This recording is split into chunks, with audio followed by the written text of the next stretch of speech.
আজি জামুগুৰি যুৱক সংঘৰ উদ্যোগত দশম বাৰ্ষিক বেডমিণ্টন প্ৰতিযোগিতাৰ আয়োজন।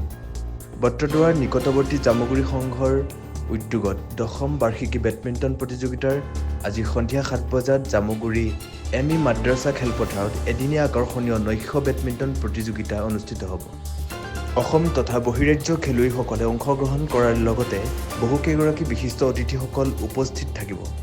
গতিকে বৃহত্তৰ আলিটাঙনি বটদ্ৰৱা অঞ্চলৰ ৰাইজৰ উপস্থিতি কামনা কৰিছে খেল পৰিচালনা সমিতিয়ে। জামুগুৰি যুৱক সংঘৰ সৌজন্যত বিগত বৰ্ষৰ দৰে দশম বাৰ্ষিক বেডমিণ্টন প্ৰতিযোগিতা আজি সন্ধিয়া ৭ বজাৰ পৰা আৰম্ভ হ'ব।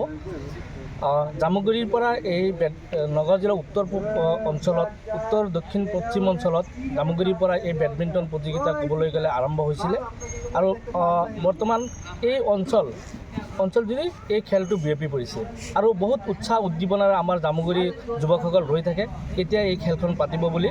আৰু আজি যিহেতু সন্ধিয়া ৭ বজালৈ দিবনহীয়া এদিনীয়া কাৰ্যসূচীৰে এই বেডমিণ্টন প্ৰতিযোগিতা আৰম্ভ হ'ব।